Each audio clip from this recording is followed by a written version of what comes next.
हमें मिल के काम करना होता है, हमें मिल के जीना होता है। पर्सनली, व्यक्तिगत रूप से हम कितने भी कैपेबल है, पर सब कुछ तो नहीं कर सकते ना। हमें सबकी मदद चाहिए, सबका सहयोग चाहिए, टीम चाहिए, पर तब कॉपरेशन का पावर चाहिए, सहयोग शक्ति चाहिए।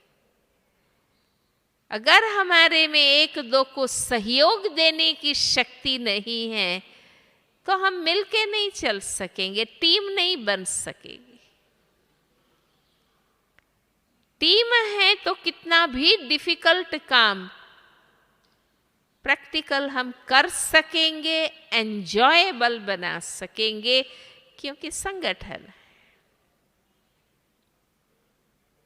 चित्र में बताया है, शास्त्रों में गायन है, गोवर्धन पर्वत उठाने में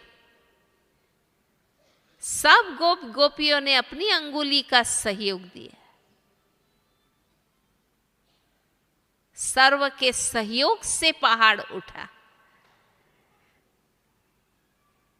वास्तव में कोई भी डिफिकल्ट टास्क को करना माना गोवर्धन पर्वत उठाया, कोई कठिन काम साकार करके बताना माना गोवर्धन पर्वत उठाना। पर वो हो सकता है अगर हमारी आपस में सहयोग की भावना है। और उसकी सिंपल बात है, अगर मुझे सबका सहयोग चाहिए, जब हम जिम्मेवारी लेते हैं तो हम चाहते हैं ना कि हर एक मेंबर कोऑपरेटिव बने। हमें सबका सहयोग चाहिए, तो उसकी विधि है, जो सहयोग देंगे तो उसे सहयोग मिलेगा। देना ही लेने की विधि है। सुख देंगे तो सुख मिलेगा, रिस्पेक्ट देंगे तो रिस्पेक्ट मिलेगा, लव देंगे तो लव मिलेगा, जो देंगे वो ही मिलेगा।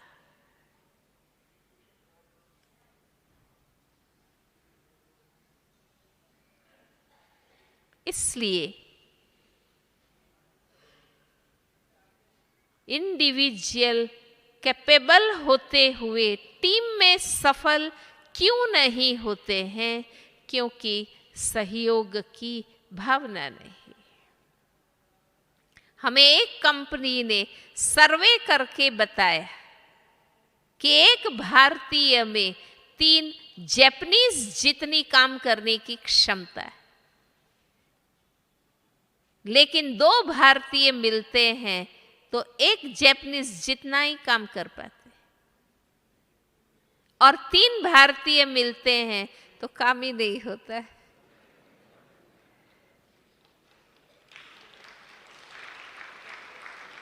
नहीं, ये ताली बजाने जैसी बात नहीं है। ये सेल्फ को रियलाइज करने की बात है कि इतने एबल, और ये सत्य बात है, भारतवासियों में जो एक सामान्य विवेक है, जो सूझ और समझ है, वो औरों में नहीं है। पर टीम में सहयोग की भावना तभी आती है जब हम एक दो के प्रति पॉजिटिव विजन रखते हैं,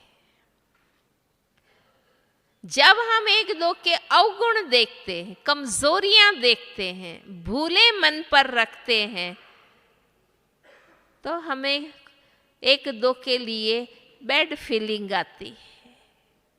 मुझे पता है वो कैसा है, मैं इनके साथ काम नहीं करूंगा। क्यों ये आया, क्यों घृणा हुई, क्यों नफरत हुआ? क्योंकि उसकी भूल बुद्धि में है, कमजोरी बुद्धि में। और दूसरे की कमजोरियां चित्त पर रखते हैं तो हमारे अंदर घृणा, नफरत, असहयोग की भावनाएं आती हैं। जब हम गुण देखते हैं, विशेषताएं देखते हैं, तो respect, love and cooperation develop होता है। हमें यहाँ दादियाँ कराती हैं। मान लो एक डिपार्टमेंट में 10 से 5 है, 50 से 8 है।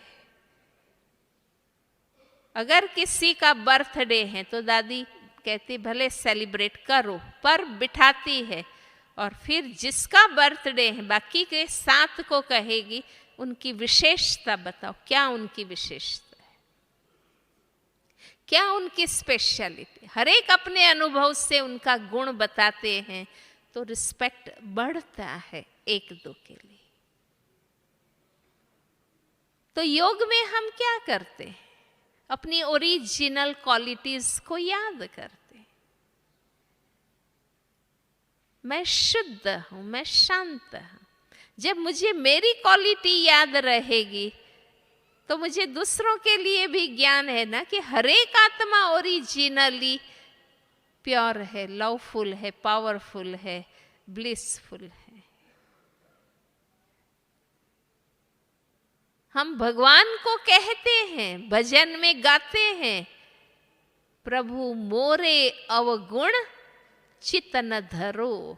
हाँ, भगवान को हम कहते हैं कि मैं जो हूं जैसा हूं आप स्वीकार करना और मेरे अवगुण चित्त पर नहीं रखना। और हम खुद क्या करते हैं, हाँ, सबके अवगुण चित्त में रखते हैं। उनका तो एक अवगुण, उनका एक, पर मेरा तो क्या हो गया, अवगुणों का ढेर हो गया।